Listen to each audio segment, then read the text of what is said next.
Clairement, la génération Z, non pas Zemmour, hein, ni Zorro, sont ceux qui sont nés après les Y. C'est des générations en fait qui savent qu'ils vont soit être confrontés à l'holocauste nucléaire, soit à l'extrême pauvreté. Donc ils en ont un peu balèque, quoi, que ce soit le monde du travail, que ce soit la retraite, que ce soit bon, voilà, les valeurs sont un peu changées. Et donc là, ils n'ont plus aucune gêne à acheter des contrefaçons et à faire un gros fuck à l'industrie du luxe.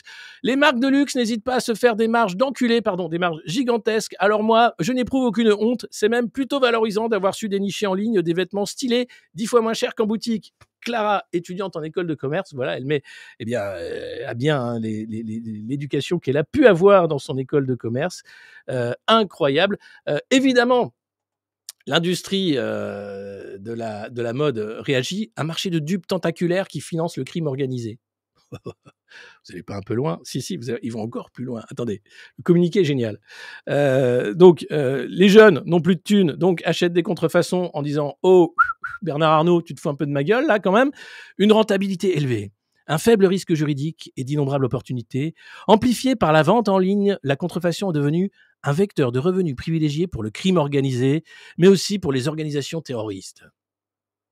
Ces groupes criminels exploitent les nouvelles technologies, diversifient leurs activités illicites et renforcent les liens opérationnels entre la contrefaçon, la drogue, la traite d'êtres humains et le blanchiment d'argent et le trafic d'organes, affirme un rapport de l'Union française des fabricants, l'UNIFAB. Oh, et l'Union française des fabricants, vous n'êtes pas un peu là en mode pipeau?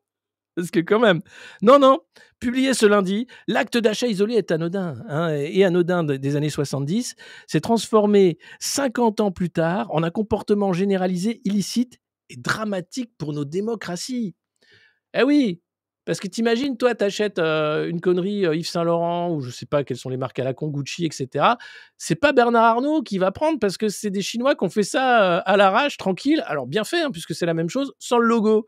Et là, Bernard Arnault, il dit mes profits, la démocratie, merde. Alors, attention, hein, la démocratie, merde. Arrêtez d'acheter des contrefaçons, c'est dangereux pour la démocratie. Un sac Louis Vieux con, joli.